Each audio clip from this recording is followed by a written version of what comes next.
All right, let's break down this unranked bantamweight contest between a person with 22 professional fights and another opponent with 8. And what took place in this fight, ladies and gentlemen? Bryce Thug Nasty Mitchell got on top of his opponent and he just squeezed that neck until he cooked him to the bone, ladies and gentlemen. And that's our third round arm triangle with 10 seconds left on the clock. And I will stop talking like that right now. And your winner, Thug Nasty Bryce Mitchell. Happy to see his wife and baby in the crowd, seeing it, their man get it done and get on the microphone. Now back, he's 2-0, beating Said Nurmagomedov and Santiago Luna since he's dropped down to the bantamweight division.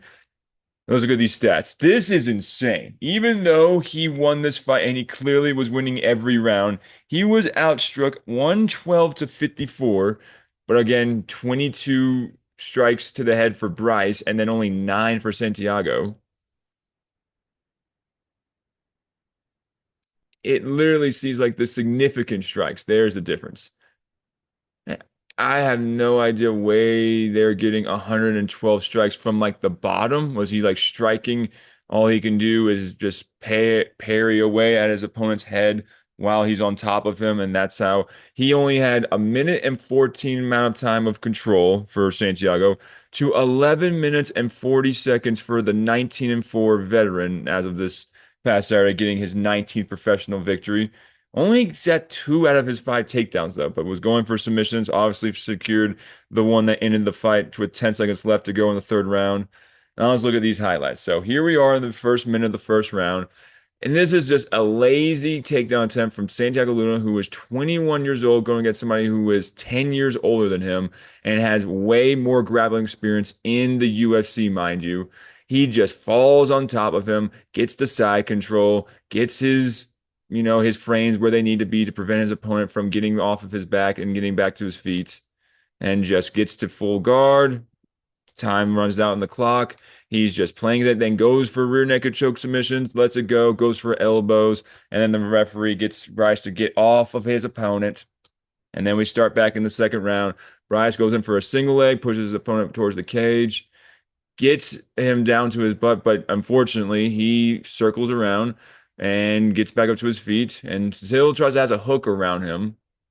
But unfortunately, this was impressive from Luna that he framed with a wizard and was able to prevent Bryce from taking him down, and he framed on top of him.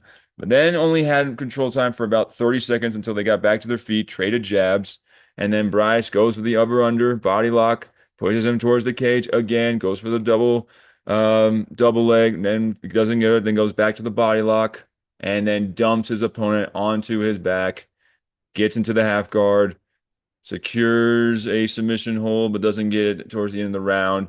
And then we start the third round. Head kick attempt by Bryce Mitchell. But then this is when he goes for a tail and then pulls guard when he can't get as much as he wants. And then Santiago, out of nowhere, gets a Darce choke or an anaconda in a sense that he's working with, turns to his side, almost secures it. And then Bryce, like the veteran he is, gets back to side control, makes him squeeze the energy out of his arms until there's nothing left, and he just waits patiently, allows his opponent to go for a submission attempt that he is not going to get, and then he takes the back with 47 seconds left to go, threatening a rear naked choke.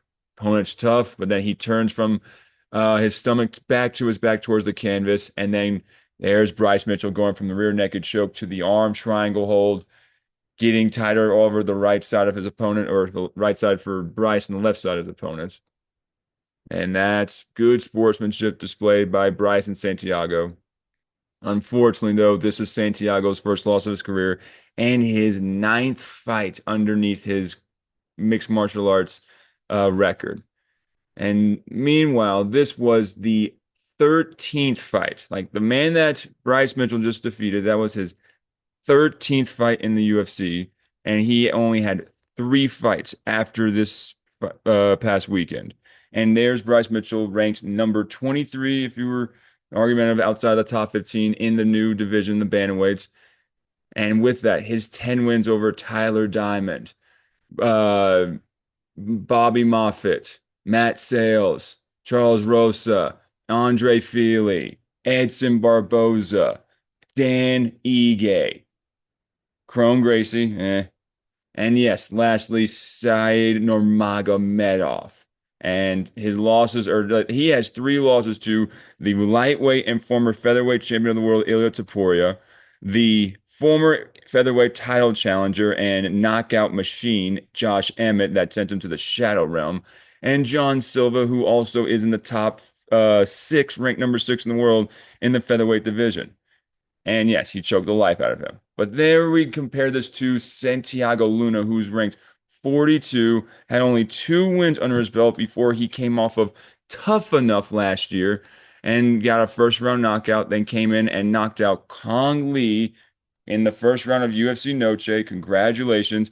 And then had a decision win over Angel Pacheco this year. Look, I hope we're not going to see the end of this development from this Mexican prospect, but he's got a lot of work to do.